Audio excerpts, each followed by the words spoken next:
وہ بھی winning strategy ثابت نہیں ہوتی، اور بالآخر 17 جون کو پریزیڈنٹ ٹرمپ سائن کر دیتے ہیں میمورنڈم آف انڈرسٹینڈنگ پہ۔ اس دورانیے میں تھرڈ آپشن یعنی بوٹ آن دا گراؤنڈ ان کے پاس موجود ہوتا ہے، لیکن وائڈ اسپریڈ انڈرسٹینڈنگ ہوتی ہے کہ ویتنام کی کہانی کو دہرانا نہیں چاہیے۔ اس حوالے سے وہ اس بات کو بھی تسلیم کرتے ہیں کہ امریکہ کے اندر یہ تاثرات ہیں کہ ایران جو ہے over lapping state of Hormuz کے جو لیوریج ہے اس کا استعمال کر رہا ہے، اور ایران کو جو بھی پیسے ملیں گے اس سے ایران مزید ڈرونز، مزید بیلسٹک میزائلز بنائے گا، جس سے خطے میں کنسرنز بڑھیں گے، اور اس کے علاوہ جو ریزسٹنس فورسز ہیں ان کو مزید مضبوط کرے گا۔ لیکن اس پہ جان میر شائمر اٹھک کا خیال ہے کہ امریکہ اس پہ کیا کر سکتا ہے؟ امریکہ تو یہ جنگ ہار چکا ہے، اور پریزیڈنٹ ٹرمپ نے خود تسلیم کیا ہے کہ اگر جنگ جاری رہتی ہے تو امریکن اکانومی جو ہے وہ کلیپس کر سکتی ہے، اور ان کا خیال ہے کہ پریزیڈنٹ ٹرمپ ہاربر ہوبر نہیں بننا چاہتے، تو لہٰذا وہ اس جنگ سے نکلنے میں اپنی بہتری سمجھتے ہیں، اور وہ کہتے ہیں یہ ویتنام کی تاریخ دہرائی جا رہی ہے۔ ویتنام جنگ کے بعد امریکہ نے کبھی بھی فار ایسٹ ایشیا کی طرف دوبارہ نہیں دیکھا، اور انہوں نے پھر یورپ کی طرف توجہ دی اور وہاں پہ نیٹو کے اندر زیادہ ایکٹیو ہوئے۔ آج بھی مڈل ایسٹ میں دوبارہ امریکہ جنگ کی طرف نہیں جائے گا، اور امریکہ کی 100% سے زیادہ جی ڈی پی مقروض ہے، $1 ٹریلین سالانہ طور پہ وہ ڈیٹ کی مد میں، ڈیٹ سروسز کی مد میں وہ پے کرتی ہے، اور بجٹ کا خسارہ ہے۔ تو امریکہ کو اپنی اسٹریٹجی کو ری وزٹ کرنے کی ضرورت ہے، اور وہ یہ سمجھتے ہیں کہ امریکہ کو چیلنج ایران کے نیوکلیر پروگرام سے نہیں ہے، امریکہ کو چیلنج جو ہے وہ چائنا سے ہے، چائنا کی بھی وار سے نہیں، چائنا کی ملٹری مشین سے نہیں، چائنا کی ٹیکنالوجی سے ہے، چائنا کے ٹریڈ سے ہے، چائنا کی اکانومی سے ہے، اس کو کنٹین کرنے کی ضرورت ہے۔ البتہ ان کے اندر یہ کنسنسس ہے کہ پیکس امریکانہ کا جو دور ہے وہ ختم ہو گیا جو 1991 میں جس کا استعمال ہوا، اور اب بھی امریکن اسٹیبلشمنٹ کے اندر ایسے لوگ موجود ہیں جو سمجھتے ہیں کہ امریکہ کے پاس انپریسیڈنٹیڈ پاور ہے، اس کا استعمال کر کے وہ سوشل انجینئرنگ کر سکتے ہیں، اور پھر نتائج کے طور پہ ہم نے دیکھا کہ 1991 وار کے بعد یعنی گلف وار کے بعد امریکہ نے کوئی جنگ نہیں جیتی، چاہے وہ افغانستان کی تھی، عراق کی تھی، لیبیا کی تھی، سیریا کی تھی۔ مستقلاً ان جنگوں کے اندر ٹریلینز آف ڈالرز لگانے کے باوجود امریکہ نے یہ جنگیں نہیں جیتی، اور اس میں امریکہ کا تاثر امریکن کے ideal security and economic prosperity کے مفادات جو ہیں وہ متاثر ہوئے ہیں۔ تو امریکہ کو اپنے آرڈر کو ری پرائرٹائز کرنا ہوگا، اسٹریٹجی کو ری پرائرٹائز کرنا ہوگا، اور جو گریٹ چیلنج چائنیز ٹیکنالوجی اور ٹریڈ اور اکانومی سے آ رہی ہے اس کو دیکھنا ہوگا۔ 100 مائلز تائیوان کے جو بارڈر ایریا ہے اس کو پروٹیکٹ کرنا ہوگا۔ جاپان کے نیوکلیر کیپیبلٹی کو اجازت دینی ہوگی تاکہ چائنا کو کنٹین کیا جائے، اور یہ جو ایشیا پیوٹ پالیسی تھی وہ یہ بھی سمجھتے ہیں کہ یہ شیٹر ہو چکی بیکاز آف دس وار، اور امریکہ انٹرسٹیبل یعنی جو ہے الائے کے طور پہ دیکھا جا رہا ہے بیکاز اس وار کے اندر جو کہ 2017 میں یہ ایشیا پیوٹ پالیسی بنی تھی، جس میں Patriot system, THAAD system South Korea میں دیا گیا، جاپان کے اندر جو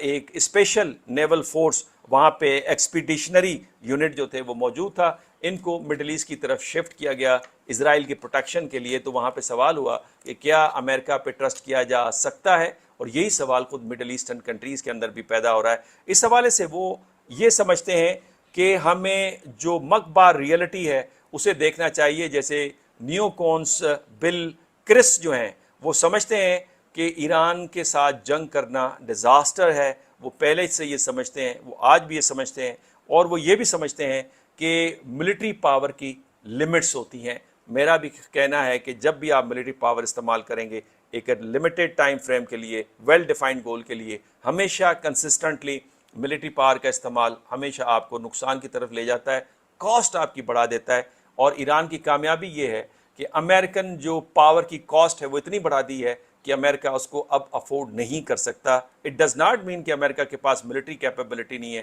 اٹ ڈز ناٹ مین کہ امریکہ خطے کے اندر بیلنس آف پاور کو نہیں کر سکتا، لیکن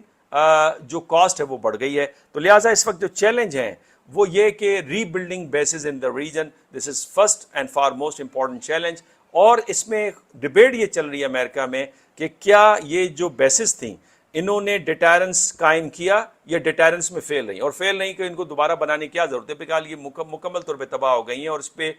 بلینس آف ڈالرز کا خرچہ ہوگا کہ Americans they are ready to bear this cost. یہ وہ بنیادی سوال ہے. دوسرا اسرائیلی بیہیویئر جو اس وقت پریزیڈنٹ ٹرمپ کے ساتھ چلنے کو تیار نہیں ہے, اس میمورنڈم آف انڈرسٹینڈنگ کو آنر کرنے کے لیے تیار نہیں ہے, اور صدرن لبنان کے اندر اور صدرن سیریا کے اندر حملے ہم دیکھ رہے ہیں. چائنیز فیکٹر جو کہ اس سارے سناریوں میں زیادہ پاورفل بن رہا ہے, اور پھر امریکہ کا more than 100% G D P indebted ہونا, اور پھر سوشل انریسٹ ود ان امریکہ جہاں پہ ماگا اور جنرل امریکن جو پاپولیشن ہے اس جنگ کے خلاف نظر آتی ہے. نوجوان جو ہیں, ینگرز جو ہیں, وہ اس وقت بہت کرٹیکل نظر آتے ہیں. اسرائیل کے حوالے سے, ایران کے حوالے سے یہ کہوں گا کہ امریکہ کے پریزیڈنٹ ٹرمپ انکنونشنل ہیں, وہ کنسیشنز دے سکتے ہیں, وہ اکنامک سینکشنز اٹھا سکتے ہیں. اگر یہ اپرچونٹی چلی گئی مڈ ٹرم کے بعد, چونکہ ان کو لا پاس کرنا ہوگا کانگریس کے اندر, اور چونکہ ان کی جو فورس ہے IRGC انہیں اس وقت غیر قانونی قرار دے دیا گیا ہے, ان کے اوپر بین ہے, کوئی بھی کاروبار ان کے ساتھ نہیں ہو سکتا, ان کے اوپر سینکشنز نہیں لگائی جا سکتی. تو لہٰذا یہاں پہ پرابلم یہ ہے کہ وہاں پہ بل پاس کروانا ہوگا, اور اگر مڈ ٹرم کے بعد ریپبلکنز کے پاس سے یہ میجورٹی چلی جاتی ہے تو پریزیڈنٹ ٹرمپ اس کنڈیشن میں نہیں ہوں گے کہ وہ بل پاس کروا کے ایران کے اوپر سینکشنز اٹھائیں اور فریز ایسیٹس کو ڈی فریز کر سکیں. اپنے کمنٹ سے نوازی کا اجازت دیجیے. اللہ نگہبان.